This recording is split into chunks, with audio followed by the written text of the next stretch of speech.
Good evening, and thank you for joining us on the most important day for our nation's democracy, Election Day.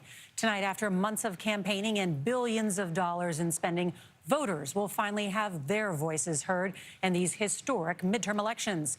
Polling places opened as early as 6 a.m. in 10 states as long lines of voters were seen from Maine to Hawaii and every battleground state in between.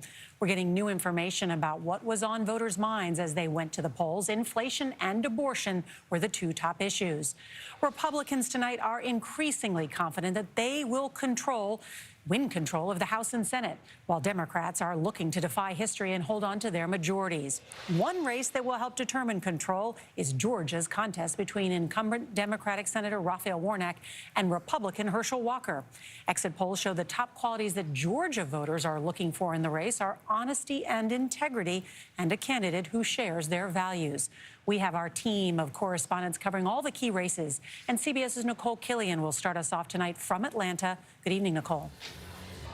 Good evening to you, Nora. Turnout has been robust here in Georgia and nationwide as voters face a critical choice about the direction of the country and which party will control the levers of power in Congress. Americans from coast to coast exercise their civic duty, from New York to Ohio and Georgia, where the lines started early. Oh, I feel like democracy's on the line. So. Polls are open. With candidates' closing arguments complete, an all-hands-on-deck effort to drive more voters to the polls. Senator Raphael Warnock canvassed with volunteers in Atlanta and got a late endorsement from NBA All-Star LeBron James. And there's only one choice when voting for senator, and that's Raphael Warnock. The Democratic incumbent is fending off a challenge against Republican nominee Herschel Walker, with both candidates hoping to avoid a runoff. Failure is not an option. How concerned are you about Democrats across the board and this talk of a potential red wave? Whatever the outcome is, in all of those other races, I've demonstrated that I know how to work with people on both sides of the aisle. Republicans only need 5 seats to win the majority in the House, but the Senate remains a toss-up, with the Peach State and 5 others in limbo. New Hampshire is the latest added to the list amid an increasingly competitive contest between incumbent Democrat Maggie Hassan and GOP election denier Don Bolduc. I will concede if I lose, but that's a big if right now. I'm not going to lose. I'm going to win. He has been working to cast doubt on today's election, which is an insult to the people of New Hampshire. I think we're going to have a great night.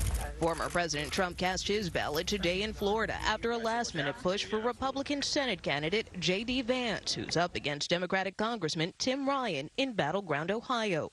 But the former president teed up his own potential 2024 run instead. I'm going to be making a very big announcement on Tuesday, November 15th. Trump also took to social media after problems were reported in Arizona's Maricopa County. They gotta fix this problem. This is incompetency. Where election officials say 20% of voting locations experience technical glitches. There's a lot of confusion. A lot of people are leaving without voting. Arizona election officials say it was a printer problem that has been resolved, but there have been a few scattered issues around the country, including here in Georgia, where 2 poll workers were removed today in Fulton County after social media posts showed them attending the January 6th riot. Nora? Nikole Killion, thank you.